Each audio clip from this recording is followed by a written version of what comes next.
అసలు అసలు ఎలా నమ్మావు అని అడిగారు. ఇంకా అప్పుడు నేను అనుకున్నాను, ఆల్రెడీ దేవుడు డిసైడ్ చేస్తాడు, ఇంకా ఏదో మధ్యలో వచ్చినవన్నీ ఓకే, ఇంకా అవన్నీ దాటుకొని వస్తుంది అని నమ్మకం అయితే నాకు దేవుడు ఇచ్చేసాడు. నేను ఇంకా నమ్మకాన్ని పట్టుకొని లాస్ట్ వరకు ఉండాలి అనేది డిసైడ్ అయినప్పుడు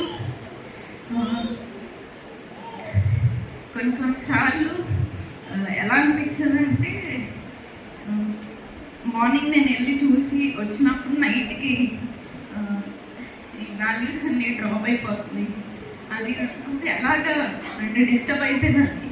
అంటే నేను వెళ్ళడం తప్ప అని అంటే అంత రీతిగా ఈ టైం పీరియడ్లో చాలా బ్యాటిల్ లాగే ఉండేది. అంటే ఫెయిత్ డ్రాప్ అవ్వాలి, అది మనకి అపవాదికి కావాలి. సో నేను ఏదైనా పర్లేదు అనుకుని ఇది అంతా ఊరికే ఏదో చెప్తున్నట్టు ఇంకా కొట్టేసుకొని నేనే వెళ్ళి చూసి ఏదైనా ఏం చెప్పినా అన్నీ తెలుసుకొని ఇది ప్రతిదానికి గూగుల్ సెర్చ్ చేయడం, చూసుకోవడం, నెక్స్ట్ ఏమవుతుంది, దీని ట్రీట్మెంట్ ఏంటి అంటే ముందే అన్నీ రీసెర్చ్ చేసేసుకునేదాన్ని.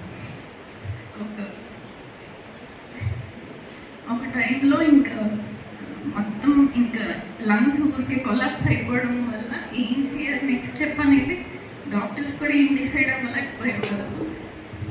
అప్పుడు నేను గూగుల్లో చూసుకునేదాన్ని, ఏం చేస్తారు దీనికి, అసలు నెక్స్ట్ ఏం ట్రీట్మెంట్ ఉండొచ్చు అని.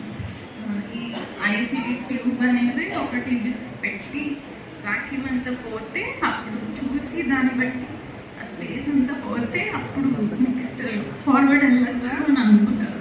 సో అదే చేశారు. ముందైతే సిటీ స్కాన్ అన్నారు, లేకపోతే ఇంకోటి చెయ్యాలి అనేసి చెప్పేవాళ్ళు. కానీ ఏది తినేలా ఉండేదంటే ఎప్పుడు చూసినా మంచిగా స్మైల్ ఇచ్చారు. ఏమవుతుంది ఏంటి అని తెలియదు కాబట్టి ఎప్పుడు వెళ్ళినా చూసినప్పుడు మమ్మల్ని చూసి నవ్వేది. అసలు ఎలా అంటే ఎంత సిచ్యువేషన్ బ్యాడ్ అయినా మేము వెళ్ళి చూసినప్పుడు నవ్వేసరికి ఓకేలే దేవుడు చూసుకుంటున్నాడు కదా అని మమ్మల్ని మేము ధైర్యం చేసుకుంటూ ముందుకు వచ్చాము.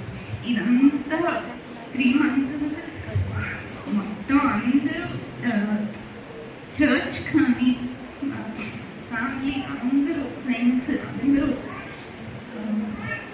క్షారం కోసం చాలా చాలా చాలా ప్రేయర్ చేశారు.